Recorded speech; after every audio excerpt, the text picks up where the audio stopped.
প্রিয় বন্ধুরা, এডিএসআর এগ্রিকালচারের পক্ষ থেকে আপনাদের স্বাগতম। আজকে একটা সম্পূর্ণ নতুন ভিডিও নিয়ে আপনাদের সামনে হাজির হয়েছি। কি করে বাঁশের চালের উপর মুরগির ব্রুডিং করতে হয় সেটি আজ আপনাদের দেখাবো। দেখুন, প্রথমে বালতিতে চুন দিয়ে পানি দিয়ে ভিজিয়ে রেখেছি যাতে চুনটা ভালো করে পানির সাথে মিশে যায়। তারপর পানি দিয়ে বাঁশের চালিটা ভালোভাবে পরিষ্কার করছি, কোথাও যেন কোনো প্রকার পুরাতন বিষ্ঠা বা কোনো আবর্জনা যাতে না থাকে। ভালোভাবে ধৌত করার পর ওখানে যে পুরাতন যে কাপড়টি ছিল সেটি ব্লিচিং পানি দিয়ে ভালো করে জীবাণুমুক্ত করতে হবে, যেন কোনো প্রকার জীবাণু না থাকে।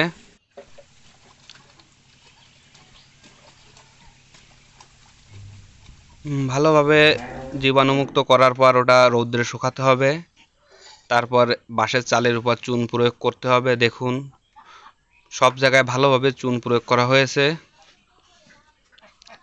চুন প্রয়োগ করার পর আপনাদেরকে শুকানো কাপড়টি, রৌদ্রে শুকানো কাপড়টি ভালোভাবে বাঁশের চালের উপর সেট করতে হবে।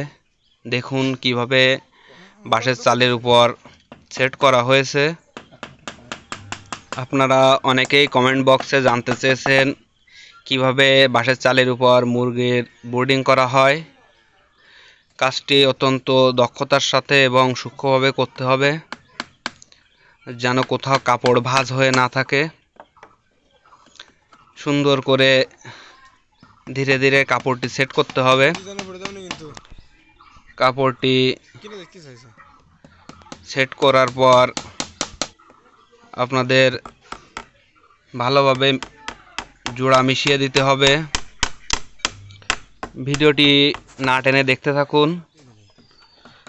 দেখুন, কাপড়ের জোড়া দেওয়া হয়েছে। জোড়া দেওয়ার ওখানে বিশেষ সতর্কতা অবলম্বন করতে হবে, কেননা যদি জোড়া দেওয়ার ওখানে যদি ফাঁক থেকে যায় তাহলে মুরগির যে লিটার, সেই লিটার ফাঁকা জায়গা দিয়ে পড়ে যেতে পারে। এজন্য খুব সুন্দরভাবে জোড়াটি দিতে হবে। দেখুন কিভাবে জোড়া দেওয়া হয়েছে।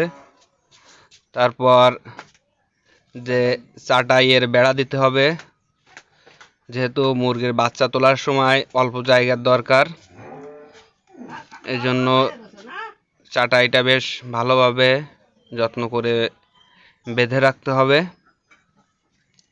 দেখুন কি করে বাঁধা হচ্ছে। এরপর মুরগির যে লিটার, কাঠের গুঁড়া, এই কাঠের গুঁড়া দিয়ে বেশ সুন্দর করে 2 ইঞ্চি পুরু করে দিতে হবে। যতক্ষণ পর্যন্ত 2 ইঞ্চি পুরু না হয় ততক্ষণ এই কাঠের গুঁড়া দিতে হবে। দেখুন, সুন্দরভাবে মেপে 2 ইঞ্চি পুরুত্ব রাখা হচ্ছে। তারপর পেপার দিয়ে বিছিয়ে দেওয়া হচ্ছে। এই পেপার বিছানো হচ্ছে এই কারণে যাতে করে মুরগির বাচ্চা এই কাঠের গুঁড়া না খেয়ে ফেলে। যদি মুরগির বাচ্চা এই কাঠের গুঁড়া খেয়ে ফেলে তাহলে কাঠের গুঁড়া বাচ্চার শ্বাসনালীতে আটকে যেতে পারে, তাতে করে বাচ্চা মারা যেতে পারে। এই জন্য পেপার খুব ভালোভাবে বিছিয়ে দিতে হবে। তারপর বাচ্চাগুলো ছেড়ে দেওয়া যাবে। দেখুন, বাচ্চাগুলো ছাড়া হচ্ছে। খুব যত্ন করে বাচ্চা ছাড়া হচ্ছে এবং বাচ্চাগুলো বেশ দ্রুতভাবে দৌড়াদৌড়ি করছে। দেখুন কিভাবে বাচ্চাগুলো ছাড়া হচ্ছে। বাচ্চাগুলো ছাড়ার পর আমাদের আরও কিছু করণীয় আছে। বাচ্চা ছাড়ার পরে আমাদের প্রথম দিকে যে ওষুধগুলো দিতে হবে, পানিতে এনার্জি এটা মিশিয়ে 10 লিটারে 2 প্যাকেট মিশিয়ে খাওয়াতে হবে। তারপর 8 ঘন্টা চলবে লাইসো প্লাস পাউডার।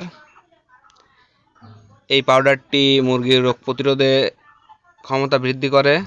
এরপর স্ক্রিনে দেখানো ওষুধগুলো 2 থেকে 5 দিন পর্যন্ত ব্যবহার করতে হবে। ভিডিওটি ভালো লাগলে অবশ্যই লাইক, কমেন্ট এবং শেয়ার দিয়ে আমাদের সঙ্গে থাকবেন। ধন্যবাদ।